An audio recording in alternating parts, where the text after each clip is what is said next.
En 2007, les éleveurs alsaciens découvrent la maladie de la langue bleue ou fièvre catarrhale ovine, une grosse grippe non sans conséquences transmise par un moucheron. Elle sévit dans les élevages d'ovins, de bovins et de caprins.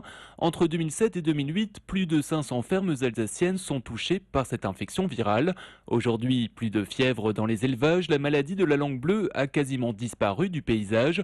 Pourtant, le ministère de l'Agriculture reconduit pour un an l'obligation de vaccination décrétée au printemps 2008.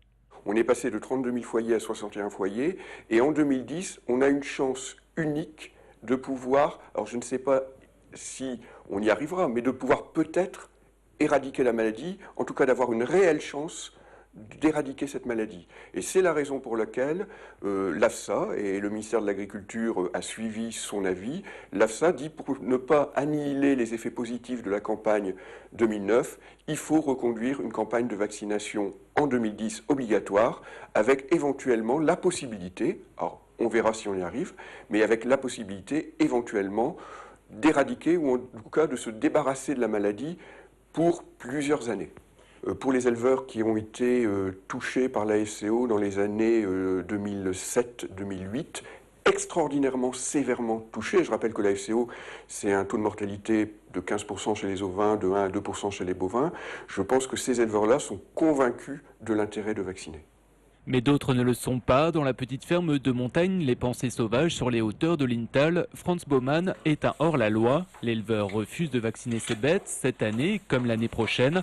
Il juge la vaccination inutile et il la voudrait facultative.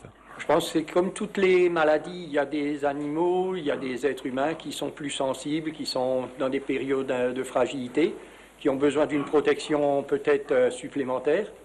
Mais on le sait très bien, même pour nos enfants, qu'une rougeole, une rubéole ou une varicelle, on ne vaccine pas les enfants pour ces maladies-là. On les laisse justement rencontrer la maladie et ils grandissent à travers cette rencontre.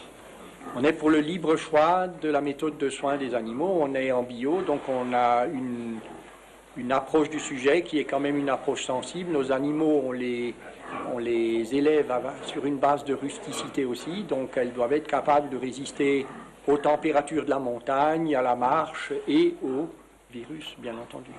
Franz Baumann n'est pas seul, il est à la tête d'un collectif d'éleveurs, tous réfractaires à la vaccination. Des dérogations vaccinales seront possibles avec l'apport de garanties sanitaires. En fait, on nous demande de tester si nos élevages sont immunisés. Or, ce moustique, ce virus, il existe partout, donc c'est clair que automatiquement nos exploitations sont touchées également. Donc, venir juste prouver que le virus est chez nous pour ensuite être obligé de vacciner quand même, ça n'a aucun sens. Pour lutter contre les mouches ou les moustiques, on a d'autres produits à base d'essence naturelle, etc., qui ne sont pas acceptés ni autorisés, enfin autorisés mais pas acceptés dans ce cadre de la catarrhale, et on nous oblige pratiquement à des produits chimiques qui sont contraires à notre vision, quoi. En ne se soumettant pas à l'obligation vaccinale, les éleveurs sont passibles d'une amende de 750 € par animal.